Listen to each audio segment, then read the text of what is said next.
धारा के विपरीत चलने की ख्वाहिशों ने कुछ अलग करने का हौसला तो दिया, पर सोचा ही था अब इसके साथ चल के देखते हैं। खुद धारा ने रास्ता बदल लिया। उनका कविता संग्रह जरूरी है प्रेम करते रहना 3 खंडों में बांटा गया है और ये तीनों खंड अलग अलग तरीके के भाव की कविताएं लेकर के आए हैं। जैसे कि पहला खंड कैंसर के रोग के मरीज की अंतर्द्वंद, उसकी बेचैनी और उसकी जिजीविषा को दिखाता है। इस खंड की शुरुआत वो काफका के एक प्रसिद्ध कथन से करती हैं, हम मरने के लिए नहीं, जीने के लिए अभिशप्त हैं।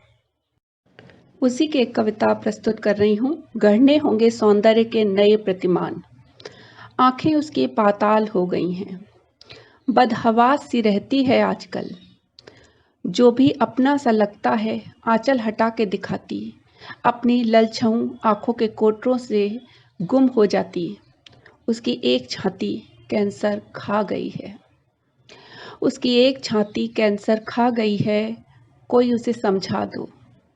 छाती के बिना भी वह स्त्री ही है, वो अब भी माँ है, चाची है, ताई ही है। आकार बदल जाने से रिश्ते नहीं बदलते, ममत्व छाती का मोहताज नहीं, कोई उसे बता दो जरा। बालों के बिना पहले से भी ज्यादा खूबसूरत हो गई है, सौंदर्य के प्रतिमान तो गढ़े जाते हैं। एक बेचैन कर देने वाली कविता है ये, जो एक स्त्री की छटपटाहट को दिखाती है, जो उन प्रतिमानों को तोड़ना चाहती है जो स्त्री के सौंदर्य से संबंधित समाज ने बना दिए हैं। और एक ये बहुत ही प्रगतिशील कविता है और पूरे समाज को इस पर विचार करना चाहिए कि स्त्री के सौंदर्य को किसी प्रतिमानों का मोहताज न समझें। स्त्री की सुंदरता उसके मानव होने की सुंदरता है, जैसे कि किसी पुरुष की सुंदरता, क्योंकि सच्ची सुंदरता मानव होने की सुंदरता है। वो आँख, कान या किसी स्त्री के किसी छाती या किसी विशेष अंग में नहीं समाहित है। दूसरा खंड प्रेम और स्त्री मन की कोमल भावनाओं पर आधारित है, जिसकी शुरुआत एस.बी. फर्गुसन के प्रसिद्ध कोटेशन से होती है, जिसमें लिखा है, प्रेम संवेदना से ज़्यादा कुछ नहीं है, लेकिन प्रेम प्रतिबद्धता से अधिक है। इसी से एक कविता सीख लिया है प्यार करना।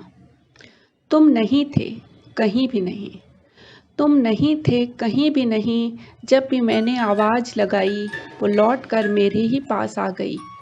इंतज़ार की आदत छूट गई है, इंतज़ार की आदत छूट गई है, अब तो मैंने अपने आप से सीख लिया है प्यार करना।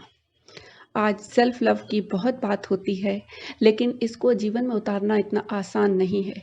परंतु जब हम देखते हैं कि कहीं भी कितने भी इंतज़ार के बाद हमको अपना पूरक टुकड़ा नहीं मिल पाता, और तब इंसान सेल्फ लव सीखता है। और उसी बात को ये कहती हैं कि जब इंसान बाहर ढूंढता है उसे कभी भी प्रेम नहीं मिलता है, और जब वो अपने अंदर खोजता है तभी उसे प्रेम मिलता है।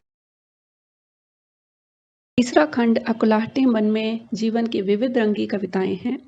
उसी में से एक कविता अजपा गीत। सुख ने भरमाया दुख ने अपना लिया, सुख ने भरमाया दुख ने अपना लिया, जो सुख होता तो क्यों कर होता, दुख आया तो क्यों कर आया। सुख दुख सुख दुख कोई मंत्र है जो बार बार जपा जाए। इसी कविता का दूसरा अंश है, आत्मा अजर अमर है या सुख दुख।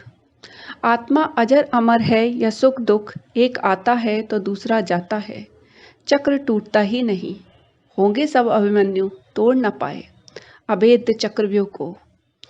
अश्वत्थामा हूँ मैं, त्रिशंकु बनी, जन्म मरण की पीड़ा के बीच फंसी, किसी शाप को जीती, धरती अंबर के बीच लटकी, अनित्य अव्यक्त चराचर जगत को भोगती, प्रतीक्षा के अंतहीन राग को सुनती, सीख रही हूँ अखिल विश्व के चैतन्य गीत। इस पुस्तक की विस्तृत समीक्षा आप अटूटबंधन.com पर पढ़ सकते हैं, और अगर आपको पुस्तक पसंद आती है, समीक्षा पसंद आती है, तो आप इस पुस्तक को खरीद भी सकते हैं, जिसका लिंक अटूट बंधन की वेबसाइट पर और यहाँ पर दिया जाएगा।